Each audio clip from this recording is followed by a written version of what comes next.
This is Beyond the Big Screen Podcast with your host, Steve Guerra.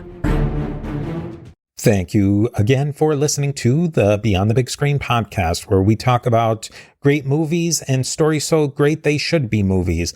Of course, a big thanks goes out to our frequent guest, Erik Fogg of the Reconsider Podcast. Links to learn more about Erik and his podcast Reconsider can be found at reconsidermedia.org or in the show notes. You can now support Beyond the Big Screen on Patreon. By joining on Patreon, you help keep Beyond the Big Screen sustainable and get many great benefits. Go over to patreon.com/Beyond the Big Screen to learn more. A special thanks, as usual, goes out to our executive producer, Alex. Another way to support Beyond the Big Screen is to leave a rating and review on Apple Podcasts. These reviews really help me know what you think of the show and help others learn about Beyond the Big Screen. We are a member of the Parthenon Podcast Network. More about the Parthenon Podcast Network, featuring great shows like Josh Cohen's Eyewitness History, can be found at parthenonpodcast.com. You can learn more about Beyond the Big Screen, how to contact me, and support the show by going to our website, a2zhistorypage.com. I thank you for joining me again, Beyond the Big Screen.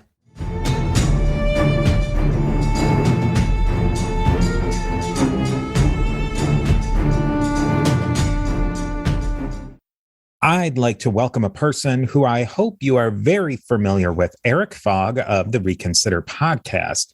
Usually, Erik and I talk a lot about science fiction, films that ask big questions and tap into deep ideas. Today, we're taking things in a slightly different direction. We are going to talk about the 2020 Pixar film Onward. This might be considered an animated children's film, but there's plenty for everyone to think about and talk about in this movie. The cast includes Tom Holland as Ian Lightfoot and Chris Pratt as Ian Screwball Screw-Up brother Barley. It also features someone who has snuck up to become one of my favorite actors, Octavia Spencer, as the Manticore. Yeah. Of course, John Ratzenberger makes a cameo as well, being a Pixar film. Erik, how are you doing? And you're the one who suggested this movie. Maybe to get started, it's a surprising pick, especially based on some of the movies we've talked about. So why Onward? Great question. I'm doing really well in a lot of ways. I'm doing really well. My life is good right now. And I do think that like how I'm doing might be affecting a little bit of my movie choice, because yes, Steve and I sort of like go back and forth with what we suggest. And every now and then we'll be like, nah, let's do a different movie. But I'd suggested Onward. And I think it's because, Steve, to your point, the science fiction movies that we've been covering mostly explore a lot of questions and leave them unanswered. And a lot of them are bleak.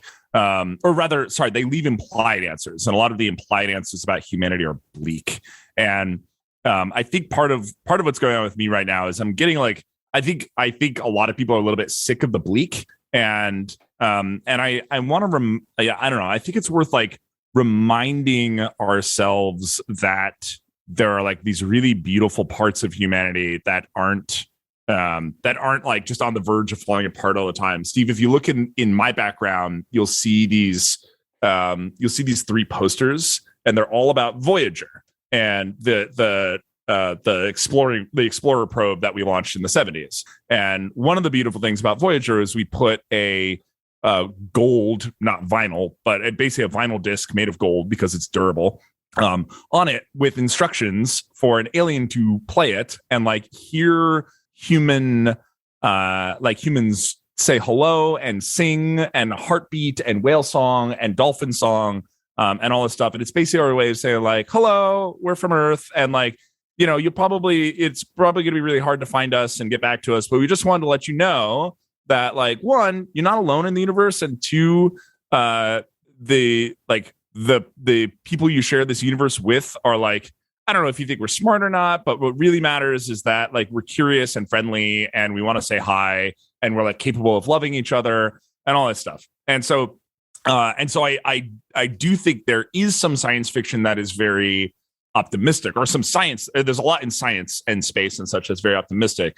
But there's a lot that's very bleak. And so anyway, so I decided I wanted to go back to my favorite movie of 2020, Onward, because you and I have been talking so much about like what makes humanity kind of like weird and difficult.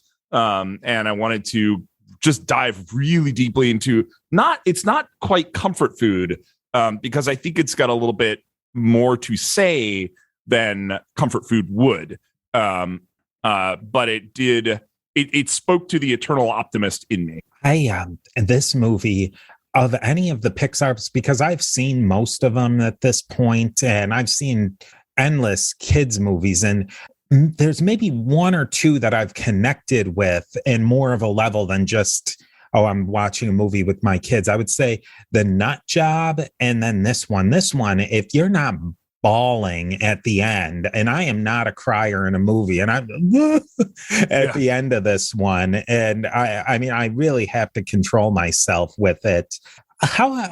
What are the ways, before we dive into some of the specifics, what maybe connected with you specifically with this movie? I'm really glad you brought that up, because especially that you've seen a lot of kids movies, probably a lot of Pixar movies, and like Pixar movies are designed with a formula to like tug at your heartstrings, right? And so but you actually, I love that you pointed out that you're like largely immune to that, but this movie was special, and that's so hard to do when Pixar has put out 25 great films that we've seen, right? We've seen all the Toy Stories, we've seen Cars wasn't that great, but we've seen Bolt, we've seen Brave, we've seen all this stuff, and so I think the special thing about Onward is it's not just another Pixar film. As much as I love other Pixar films, there's something special about it. And I think a big part of what really got to me was, in some ways, like this movie is not about things turning out okay, right? Like with Bolt, for example, Bolt is a story of a dog who gets lost, but then refines their human. And in that journey, the human family realizes what's important in them, right? So they learn a lesson from this thing that almost went terribly wrong, which was they almost lost their dog forever. And you see similar stuff in Toy Story. You see similar stuff in Brave, right? Brave has like this arc of, I made a mistake. I turned, I think, my family into bears. I only saw Brave once a long time ago, and I've largely forgotten it. But I made a mistake and I need to fix it. And now everything turned out okay, and we learned a lesson. And like, so lots of that going on with Pixar. I think the thing I love so much about Onward, and we'll get into the details of it, but like for the main character who has a primary problem, which is that he'd never met his dad and has this opportunity to meet his dad, he doesn't get that. And at the end, you're building up to it. It's going to happen. And we overcome all these challenges to go see dad. And then we never see him. And the audience never even sees him, right? The audience just like sees a hint of this guy existing off in the distance. And I think, and that moment, I think, is what made the fact that they built the movie around this moment. That moment is, I think, what made Onward so masterful. That's my favorite part. Maybe describe the setting a little bit of the movie. It's a modern fantasy world where the magic is lost. What do you think about that setting, and maybe set it up a little bit for us? Sure. It is, that's actually more like kind of classic Pixar, like what if, Pixar asks a lot of like, what if, and, like in Coco, for example, like what if we could access the land of the dead, right? And talk to them and learn from them. And, or like, I don't know, toys. What if like the toys that you played with like had feelings and like loved their kids, right? What would happen? And Pixar has this whole process after they ask what if in order to create these stories. And so they have this story, which is, what if we had a, not quite Tolkien-esque, but like Dungeons and Dragons-esque fantasy world, right? So you've got elves and you've got centaurs and you've got manticores and dragons. Okay, great. And we've got that world, but like the Industrial Revolution happens, and then the fifth Industrial Revolution happens, and like technology happens, right? What would occur? And and they're like, yeah, you'd have this like modern society, like the centaur is just like a cop, and you've got a single mom, and like, so let's take so let's take magic and imbue, or let's take this fantastical world and imbue it into our modern world in order to look at our modern world in a different way. And so why does that matter? Right. So you kind of have to ask, because you can't just be like, oh, it's a fantasy world, and then we're just going to like tell some mundane story, even though it is a mundane story. The thing that really matters is two things, or there are two things that really matter. One, it gives you the hook. The hook is that dad died before our main character, Tom Holland's character, grew up and could know him, and so he doesn't know his dad, but there is a magical spell that if they get it right, gives them the ability to hang out with their dad for a day. Right. So that's our hook. That's our premise. That's the seed of everything. But then the other thing about this world is it allows us to, or allows his big brother, Chris Pratt, to say like these quest style stories of fantastical past, they're real. And if we follow them, if we treat life like an adventure, it will work out differently than if we don't. And that's something you can see like, okay, that's actually like plausible in a D&D world, or in a Dungeons and Dragons type world. That would like, if someone believed that in a mundane world, they'd just be naive. Like if they believed it as deeply as he does, that if we treat this like a quest, it's going to work out the way, it's going to work out. And so his faith in the quest structure is something that we can have, and something that can inspire us rather than just be silly in that setting. And I think the other important thing is not just that there is magic, but that, magic was lost because people relied on it less and less because they had, industrial automation. And so it being lost means that there is a quest to go figure out how to go see dad, rather than just like, oh yeah, just like consult the local wizard, right? There is no local wizard. The magic has gone away. And so you put all these things together and you get for an exciting story about, something that's like very deep and very human for a lot of people. I did grow up with dad, but a lot of people didn't. And so you have this like really like very compelling real problem where this guy wants to hang out with his dad, and and through this setting you have a compelling way to have an adventure about it. And now a brief word from our sponsors. Yeah, the character Ian, he's so desperate to get something of his father, something tangible.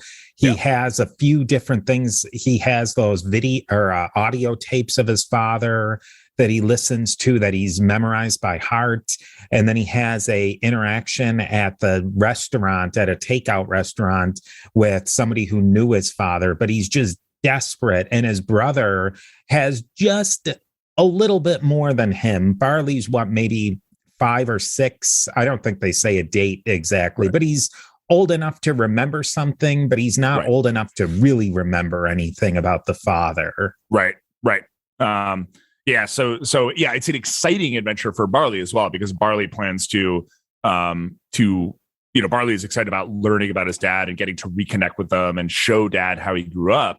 But the problem is, the challenge here is that Barley is kind of a loser. And so if this kid is like looking around, especially for like, there might even be like a masculinity part of the coming of age story. But for his coming of age story, he doesn't have his normal thing. He doesn't have strong men that he's confident in as reliable guides through his boyhood. He doesn't have a father. He thinks of his brother as a loser, right? So he sees his brother as a pain in the ass. He sees himself as more mature and developed than his brother. And then his mom, who's wonderful, is a female influence in his life, and she's like dating the cop centaur guy, right? Who's definitely not like a role model yet. He's more like you've got this young boy named senior male role model is trying to figure out how to like deal with, well, my mom's dating a guy. How do I feel about that? Right. So you've got this guy who's very challenged, who feels very alone. And I think that's another thing that speaks to a lot of people, is like this sense of like, yes, I'm surrounded by people, but I don't know if I can like fully rely on them. And that's like, but I have to deal with them, right? And so he goes on this adventure with his brother, but like at the beginning, he sees his brother as like more of a drag than a help, because his brother's like, oh, don't do the obvious thing, right? Like, we've got this we've got to go talk to the Manticore, and they go to the Manticore, and it's a like thinly veiled like Chuck E. Cheese style restaurant, right? Where like the Manticore is actually just like a stressed out restaurant manager running this restaurant. And, but Barley is like, we've got to get the quest from the Manticore. That's how it works. I have this faith. And Eli's like, you've got to be kidding me. And the only reason, again, this is the genius of Pixar's premises. And like how they set this stuff up. The only reason Eli goes with him at all is because Eli is 16. He's trying to learn to drive. He hasn't figured out how to drive yet. He's too afraid to pass his driver's test. And so he's entirely dependent on Barley and his goofy unicorn van in order to get around. That's why Barley is part of it. That's why they don't split up. He is dependent on Barley, and he's resentful about it because he thinks Barley is dumb. And that tension, and the way that it flips later in multiple ways is so well done. Yeah, I think that they set up so many interesting dichotomies, maybe, where Barley he's old enough to have known the dad. He's old enough to see that the mom is getting back in. She's dating the centaur cop guy, and he's old enough to understand what that is, that mom's getting back into it. She's re-examining her life and moving it forward, because she's devoted her life to raising her sons. Now her sons are old enough, and she can move on with her life. Yeah, and she's more than just a mom. There's more to her than just her role as mom. Whereas Ian, he's just not quite mature enough at every stage. He doesn't know the dad. He doesn't really understand this. The centaur he's too old to really have the centaur guy as his father figure anymore. And he just doesn't, I think throughout the whole thing, it really is a process of him learning who he himself is. Yeah.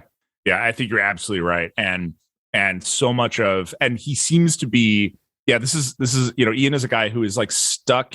He very explicitly tells himself that he doesn't have what he needs to grow up. So he's stuck in the past. He's yearning for this father he never had. He literally has, like, when he finds out about this magic from his mom for his birthday, it must be his 16th birthday. And Farley's probably like 21, 22. Barley, Chris Pratt, Barley is probably 21, 22. But for his 16th birthday, he finds out that they can bring their dad back. And he literally creates a list of stuff that he wants from his dad, because he's like, he has this concept he has his own concept of the way things are supposed to be.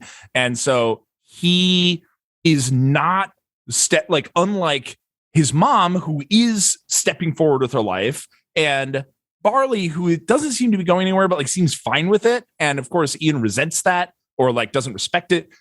Ian is stuck, and he's told himself, he's in a prison of his own design. He's told himself, I need this stuff from my dad in order to be able to step forward and grow up, right? I need this stuff from my dad to be able to pass my driver's test, because I'm too afraid to merge on the highway. And so, he is trying to figure out who he is. And he thinks so much that who he is defined by what he's missing. And again, that's why, to spoil the end, we've already spoiled the ending. That's why, at the end, when he doesn't get his dad, he doesn't get the thing that he thinks is going to make him complete. You're like, holy smokes, after all that. Right. And of course there's there's a little bit of you had it in you the whole time. Kinda, but it wasn't actually that. It is that it isn't that you don't need, as a boy, that you don't need a elder male role model figure in your life. It's not saying that. It's not saying you don't need someone to teach you how to be an adult and be a man. It's that he had that and he didn't appreciate it, right? He was his big brother the whole time. And so part of what happens at the end is he literally looks at his checklist of things that he wanted to do with his dad and realized that through the adventure, he'd done that with his big brother. And there's all these other details you want to get into, but I think it is such a key part of why I love this movie so much, because it teaches us to to find what we need in what we have, rather than seek outside things that we cannot, rather than to like feel scarcity in our lives and try to fill the holes by looking outside. It teaches us, it shows us that life is giving us what we need only if we are able to, only if we find what we need in exactly whatever life happens to be giving us. And that story that's a hard lesson in a way that I think Coco and Toy Story and Cars and Brave and Bolt don't have these really hard lessons. I mean, like Inside Out kind of does, but it's a brutal thing to tell a child, that the thing you think you need to learn to do without, and you need to find what you need in what you have. Oh. Yeah, they really do make that so stark, that because they really do have to make it stark so that a child can understand it, and that's not to say anything against children, but they had to make it very clear that Ian desperately wanted his father. Yeah. But I think, don't you think that he had to discover on his own that he needed that adventure with Barley to discover for himself? You like you said, nobody was ever going to teach him that Barley was really a father figure to you, and that you had a mom who cared for you, and you had these things. Nothing was going to fill that void until he figured out that he could fill that void himself, and that he had to move forward. Totally. Yeah, I think you're absolutely right. It is something you can't tell anyone, much less a child, right? It's like nobody can be just told that. Maybe you can plant the seed of it in someone's mind. You're right. That is something that someone has to discover for themselves, because you have to learn to trust and rely on someone through experience. And that's why, again, our premise is so good, that Ian is stuck with Barley. There are a couple times, especially in the choice to, there's a choice whether to take the highway or whether to interpret the map differently in a more questy way, in a more esoteric way, right? That no, of course the map isn't telling you directly what to do. It's giving you hints and riddles. Ian is no, that's ridiculous. That's not how the world works. And he's wrong. Right. And he's so intent on relying on himself until he can get to his dad, and then finally he'll have someone to rely on, right? That he makes bad decisions, and he has to learn that the hard way. And in particular, what happens, so for those of you who kind of forget what happened or don't mind it being spoiled, what ends up happening is they run into some really cool biker pixies. So you have these pixies who are part of a biker gang, and they get I actually forget, how does Barley get shrunk down? Is it the pixies that do that to him? It's right before the pixies. They run out of gas, and they're going to turn the gas can into a little gas can into a big gas can. Right. But somehow the spell gets mixed up and it shrinks Barley instead of making the gas can bigger. Right. Yes. Thank you. And so what happens is, you're now, again, through circumstance, thrust into this moment where Ian, who doesn't want to drive, has to drive, and all Barley can do is sit on his shoulder and give him advice. And they have to fight these pixies, and it's this great comedy moment where they're bonding together. But Ian is now in charge in a way that he wasn't before, because he's literally behind the wheel, and Barley can't. All Barley can do is suggest stuff, and Barley is amazingly patient with this kid, right?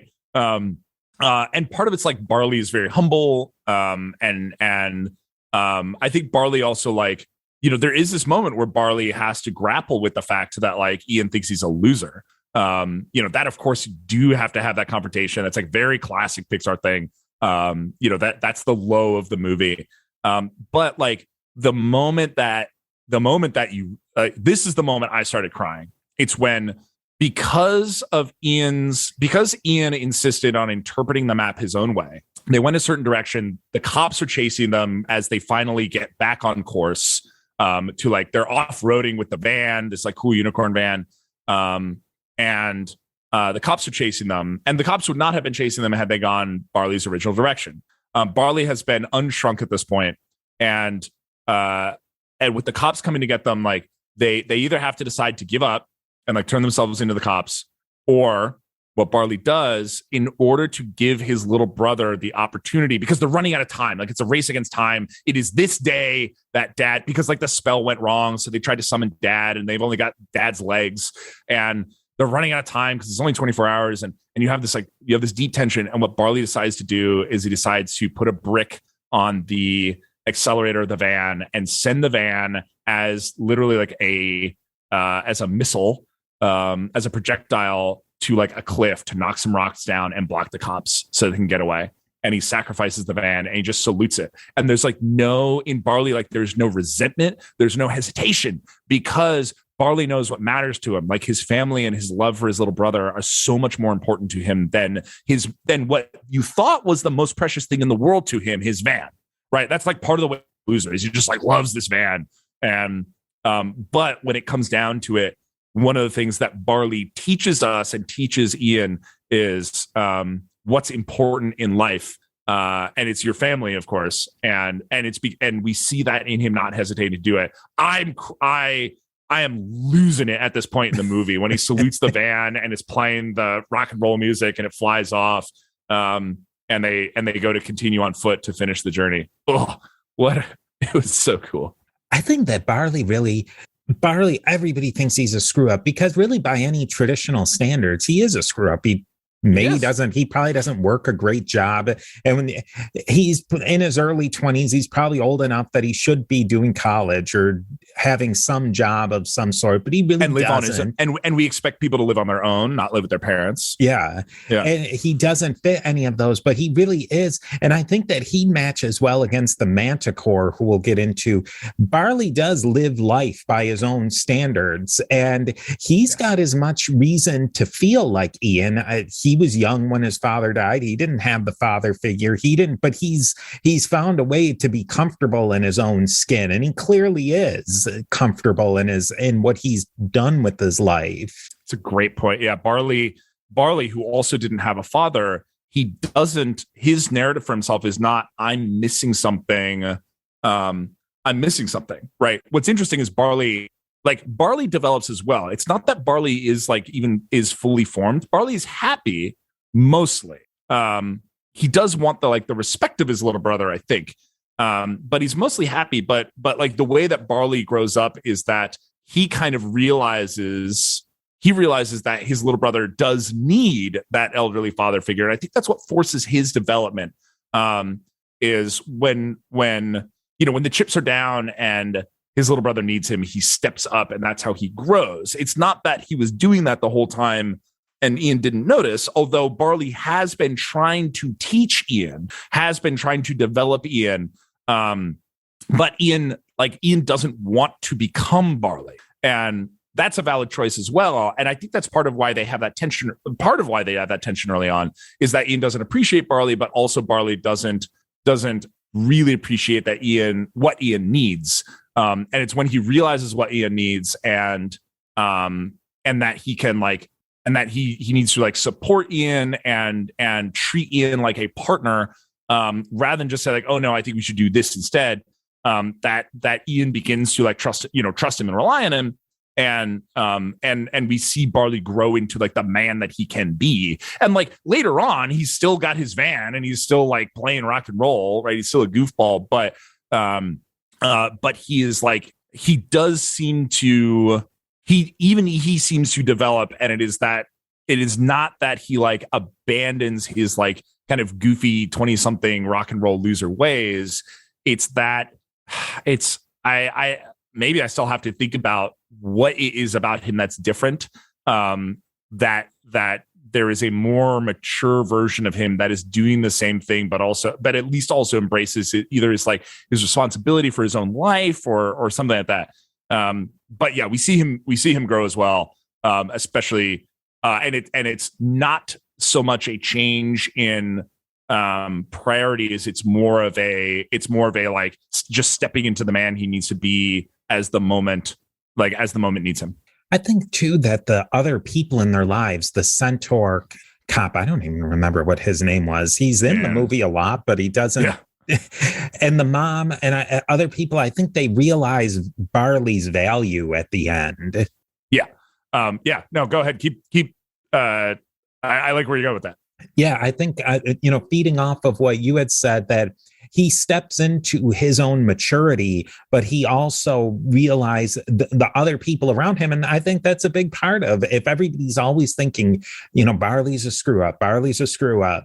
And, he embraced that. But now that he's seen that he's not a screw up, it allows him to be drawn up into his full character. Yeah, you're right. Yeah, there's almost like a certain freedom you have when everyone thinks you're a loser because nobody has any expectations of you. And I think it's possible. It seems that like Barley, it might be shooting too far here. I don't know, but it does seem like Barley didn't realize what he was missing by choosing not to be the man that his family needed. He didn't realize why that. Yeah, he didn't realize that there is this like great joy and dignity, and in doing that, in like serving the people around you that you love, with your because what he has is he has physical strength, he has energy, he has vigor, these and he has the ability to use those to support his family more than he was. He was just kind of doing his own thing largely, and I think he learns to enjoy that. Whereas like we kind of have the opposite story for, you mentioned like it's the opposite story of the Manticore, who's like, she's just this stressed restaurant manager who is just like her life is somewhat miserable.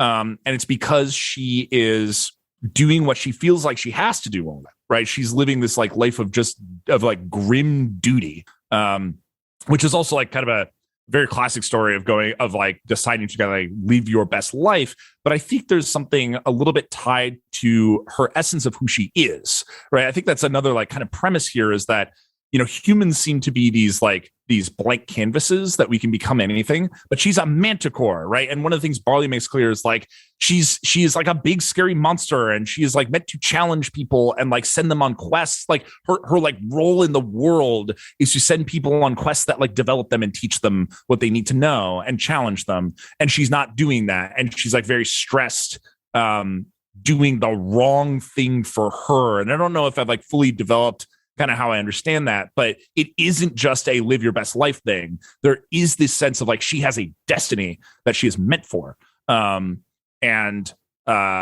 she is like denying it. I don't know what thoughts come to mind for you, Steve. I think you could see it in a cliche manner that she's just, I think you could almost throw her as a throwaway. And then she's in a mundane job, and then she finds herself and she becomes a true manticore. But I think there's a lot of people who get bogged down in the everyday and they're, even if they do, everybody has to work and everybody has to do the things that they have to do, but she found no purpose in it. And I think that living a life that has some purpose in it is really important. No matter what you're doing, you have to find some purpose in it. And I think that she had gotten to the point where she was just working literally her tail off, but she was working with no purpose. And that I would have to imagine for her every day, tomorrow was going to be the same as the last day, and yesterday was the same as today, and she had no purpose in her life. And so her purpose turns into the quest. But I think that there is something to learn in there, that if you're just going through the drudgery and you have nothing to look forward to except maybe that vacation in a week, your 1 week of vacation, that you really do need something to be getting up goals. And, and that can become cliche too, the purpose-driven life and all that. But there is something to that. Well, I think actually what I just realized, I'm so glad you like talked this through, because it helped me develop some stuff. It's not that there's so many, Live, Laugh, Love is like a movie I hate, because it's like, oh, just like throw everything in the wind and like, your responsibility is just like go do whatever you want. It's like, no, but we can't, right? It's one of the reasons like movies like that, or like the Darjeeling Limited. Actually, the Darjeeling Limited is interesting for that reason, because their choice to throw everything into the wind and just go goof around and like find themselves in Asia, like goes to, it all falls apart in that movie, right? But it's why like that trope I think is so unattractive to so many people. It's like, no, but I have responsibilities, right? And I can't just let them go. And our Manticore, when she realizes, like when she starts to realize what's going on, like the circumstance also forces her to fight, right? She has to be the Manticore. But like the way that it ends for her, it isn't that she gives up the restaurant job. She imbues what she's doing with magic and with joy and with adventure. Right. And so the opportunity was always there, right? The opportunity for her to be the Manticore was not in conflict with her, not in conflict with her responsibilities. Like the whole Manticore thing was like, she runs this like tavern, right? And you go, and of course, like in Dungeons and Dragons, you go to the tavern to get your quest from the Manticore. And so but what she'd done is she'd like watered it down to this like sad facsimile with like this like fake map as like a, it's like a little maze, or it's like a maze thing for like kids to play with crayons on. But she brings, like, through her story, she brings the magic back into what she's doing. And there's this like, if you study Buddhism at all, one of the things that is like an important tenet in Buddhism is that like, if your life lacks meaning, it is not that you're necessarily doing the wrong thing. Right. It is the like quality of like presence that you bring into what you do that imbues it with meaning and imbues it with power. And she was totally missing that. But at the end, she comes back to the restaurant. It turns back into the tavern.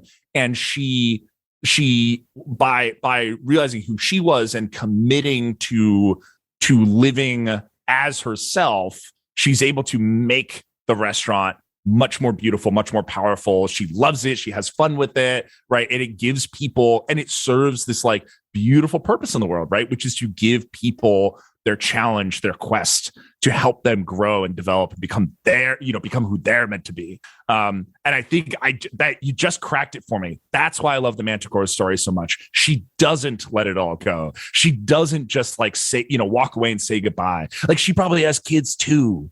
Right. Yeah. She's got bills to pay, man. And it's the cool thing about the setting, right? It's like this, like we're used to D&D being this thing. Like when we play D&D, we don't have responsibility. Like I play Dungeons and Dragons a lot. There are no responsibilities. You're just on a quest, right? And so you're just like wandering around. Are the kids at home? No. Do you have to pay rent? No. Is there a water bill? No. Right. You're just fighting for your life all the time and doing cool stuff. And so like you have this, and that's like kind of part of like the cool way that like the magic lost fantasy world twists this, because it's not a fantasy world. It is a world with magic, but it is a world where like, it's always been the real world. Like a lot of people kind of go like, oh, the modern world's so boring. It's like, look, you've always had to, like every human always has had to feed themselves and feed their family and keep themselves safe and warm. And like, that's been the primary, your primary job. And like, there's a lot of, in this movie, it tempts the audience to think of the past as like glorious and full of adventure and fun, when the modern world is boring and lame.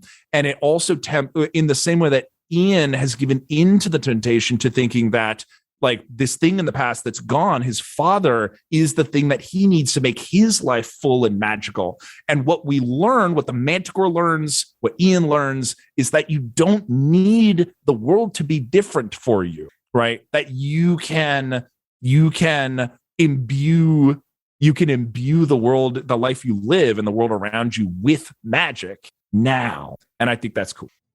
And now a brief word from our sponsors.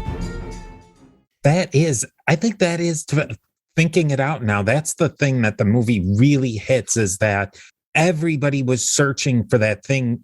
They were thinking that the thing that was going to make them complete was the thing that they were never going to have. Right. The dad really is never going to come back. And if you get that day, it's still just one day and it's over. What was that?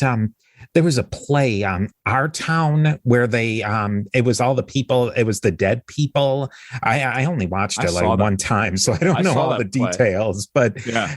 The person, I remember the main character, and this always stuck with me, even though the rest of it kind of went over my head, but that the main character, they told her, don't go back to a special day if you can go back to life, don't go back to your birthday, go back to a completely mundane day. And I think that that's what stuck with me with this movie is even if you get that mundane day with your dad, he's still gone. He's dead. That death is a finality. You have to find a way to, Ian really needed to find that way to put the finality to that his father actually is dead. There's no coming back. You're not going to have that. It sucks, but that is, his dad had cancer. I think that's what they are, something to that effect, and that he's gone. But you have to find things. You still have to find a way to live a life beyond that. And it's really difficult. I mean, I've never had that kind of loss in my life, but I can see it. His father died pretty young. He was out of the house already, but his siblings were still in the house. And you can see with them, even though they don't really talk about it, you can see in people who have that hole in their life, but you do have to, people find ways to fill that void or to keep that hole, but build around it. And I think that's what Ian did in the end. Yeah. My own experiences. So I had a dad growing up. He died when I was 22, but like he and I were never close, and it never like, so there was like a lot of stuff that feels like it was kind of missing from my relationship with my father. And so like whenever I still have this, like if I just like see dads playing with their kids in the park, I'm like tearing up every time. And when I tell myself, it's like, oh God, it's just like so beautiful. Like, look at this dad who like loves the kid. It is like fully there. And then of course, like you kind of start talking to therapists about it, you're like, oh, right. Like it means that like I still feel like the pain of that not having been there. A little bit, but yeah, I think like one of the reasons Onward is so powerful is that the dilemmas that these characters face are so universal. Everyone has something in their life that is missing. That like no one's life is perfect, and like the world doesn't set it up to be that way for you, and so many stories that we hear about are about how characters made the circumstances perfect, right? How like slaying the dragon, and we literally slay a dragon, although the dragon is on screen. We only know about the dragon for like 2 minutes, and it's on screen, and then boom, it's gone, right? And like the mantle crocus helps, and it's super fun. But like slaying the dragon turns out that like it didn't fix anything.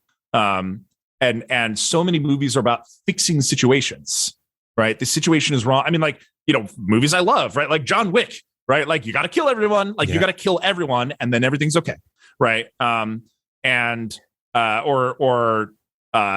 Max, you've got to kill all the bad guys, so that it's okay. It turns out I like a lot of action movies where the bad guys have to die, and that's the solution.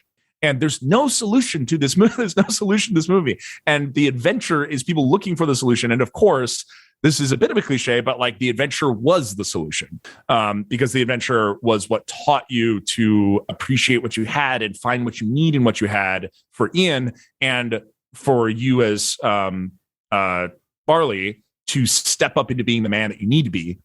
Because Barley, of course, like he'd always like fantasize, he played a lot of D&D himself. So he had fun with these quests, but it was all just like a game to him. And on this one, it's not just a game, right? Like their lives are in danger, and this is his family. And like, so he has to do more than just like goof around with it. He has to take it seriously. So all these people realize this isn't about changing your situation. It's about letting go of ideas that you had, it's about like letting go of these like ideas that you had, or these thoughts that you have that are holding you back from being who you need to be, and you're meant to be, right? Like with the Manticore, there's a strong, like there's a destiny to the Manticore. There's her role in the world. And with Ian and Barley, not so much. They're much more of a blank canvas about who they're meant to be, but they're both held back by thoughts that are barriers. So I know I'm repeating myself at some point, but yeah, I think that's the letdown, the disappointment of like not seeing dad, and the sacrifice of the car, and all these series of moments that are like learning to accept and love and to let go, and the world being made right by how we change ourselves inside, not how we change the world, I think is what makes this so special. I wonder, for you going into that movie and watching it the first time, did you legitimately think that the end was that they were going to spend the day with the dad, because I mean, I think what made me think about that is that when you were saying that in John Wick, they kill everybody and there is a conclusion. And that's what I really thought that the whole thing was going to, was at some point we were going to see the dad rematerialize and that they would have a moment with him. And it was a genuine shock when when at least Ian didn't. Yeah, I agree. I thought at the end, Dad was like, I'm so proud of you guys. You know, Barley, you've done a great job as a big brother. Ian, you know, like drop some wisdom bombs or something, right? Nothing. You get nothing. It's actually there's like some interesting kind of like mystic, like some mystic philosophers I've been reading about, and one of them says, you know, you have all these people waiting for the second coming of Christ. But if he came again, what would he do that he didn't do the first time? Right? It's like, what are you waiting for? What are you waiting for? Like Jesus Christ to show up and tell you know, if you're a Christian, what are you waiting for Jesus Christ to show up and tell you that he didn't do the first time? Like, why are you waiting? Because like, you know how to like go live your life, be a good Christian, love each other, you know, all that stuff. It's like, we already went through this once. And it's a little bit different with Dad because it's a first coming for him, but yeah, we're expecting, much as I think like you have like kind of apocalyptic or millennialist Christians like waiting for Jesus to come again, or waiting for the Messiah, like someone to come make it right for us. Right. And in this case, we want to earn, you know, there's the adventure to figure it out. So you need to earn him showing up to make it right. And like do everything that a dad needs to do to like set these boys up on their life. Nope. And yeah, it's building up. Pixar does a great job pulling that rug out from under you. I think, again, particularly because in Pixar, things tend to work out. In the outside world, things tend to work out. Right. Like even in Toy Story 3. Right. Like the thing I thought was like when they're in the trash incinerator, I was like, oh my God, this is it. This is it. Like Woody's going to melt. Are you serious? Like I was losing it. And then of course they get saved. You're like, okay, yeah, of course, fine. It's Pixar. But, you know, and this time, you know, in Bolt, like he finds his way home. Like nobody dies in the fire, right? Bolt becomes a superhero and he saves people. Yeah. And it didn't work out. And it was a genuine shock. It was a genuine shock. And so it challenges you or invites you to like reflect back on what happened in the film, because you too fall into the trap. You, the viewer, fall into the trap of waiting of seeing the adventure as a means to an end, and waiting for the dad to come fix things. And the dad probably does. When he's with Barley, he probably does give him the attaboy. You were a good kid, gives him a hug. There really wasn't that much time, but I think that it was perfect because that was probably just enough that what Barley needed from the dad is, and the fact that Ian understood that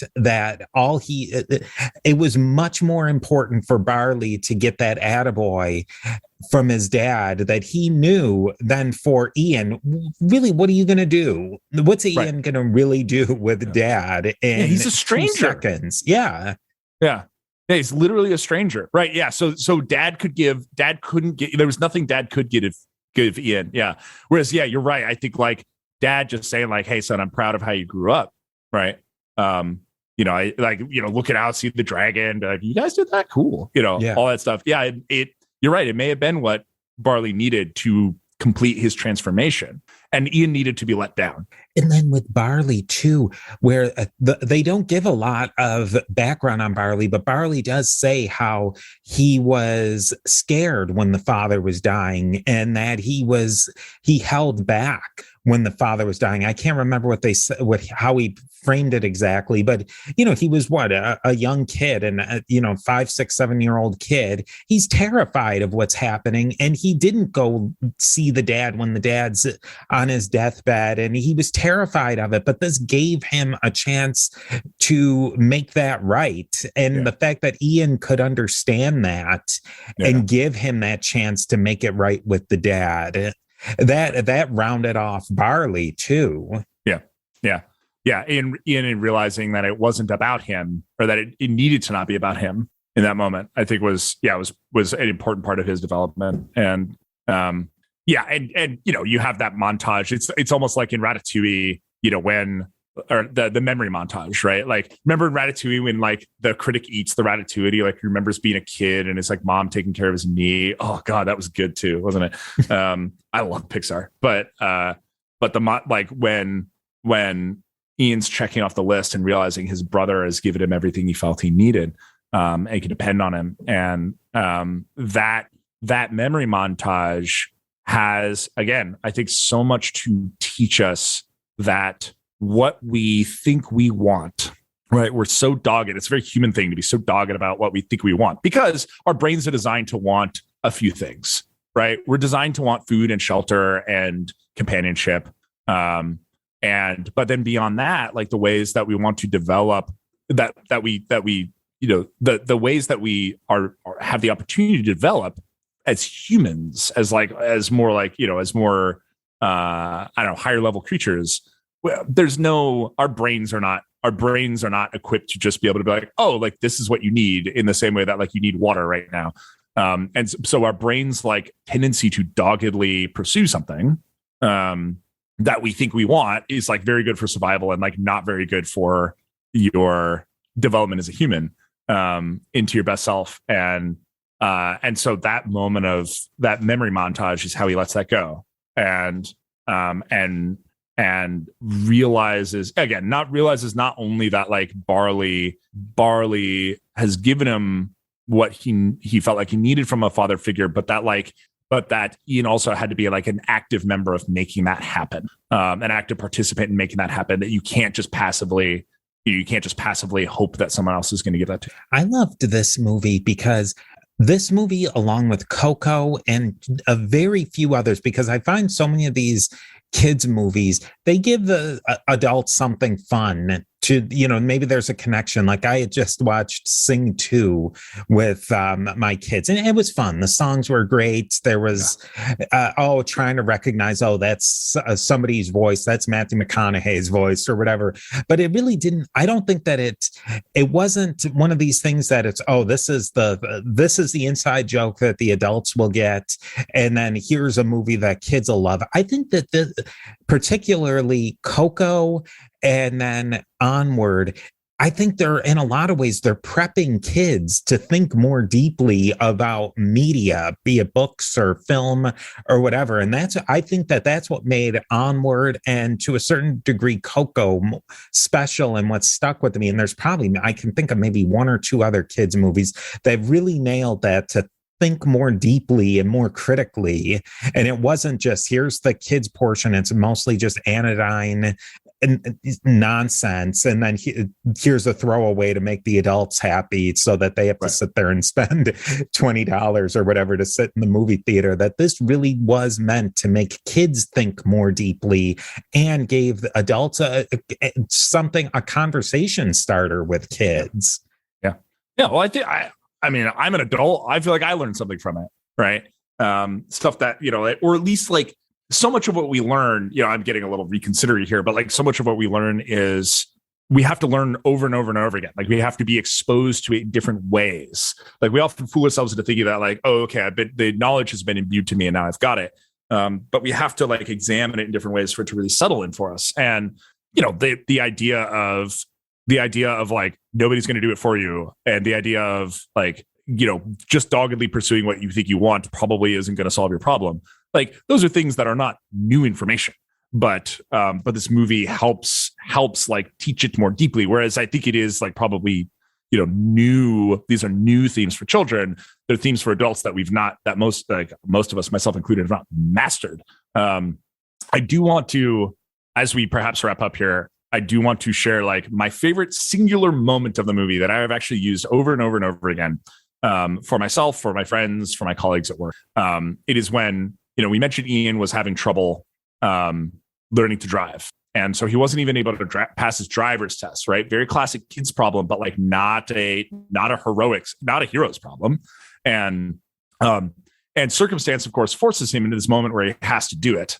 And what it is, he has to get on the highway because Barley has been shrunk by the magic spell going wrong.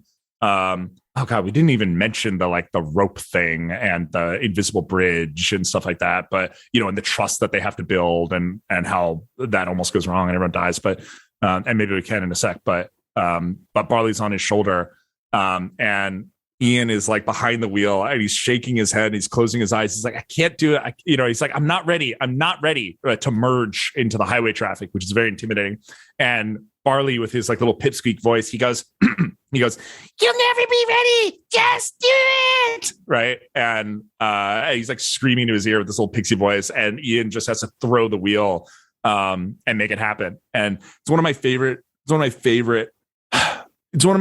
reasons I love it so much is that even when I try to give that advice to other people, like it's so much more accessible in that format, not just the pipsqueak voice, but as part of that story. I think it's like, I think it's why I love doing this with you. I believe so much in the power of story to teach us so much. And that's my favorite little moment from the movie is when Barley's like, you'll never be ready, man. Just do it. And I think that the bigger lesson that he has there, which is like, life isn't going to give you what you need. You can't wait for life to give you what you think you need. Right. In the way that he was waiting for his father. You just have to go. I think like if there's like one big takeaway from the movie for me, it's that, and it's awesome.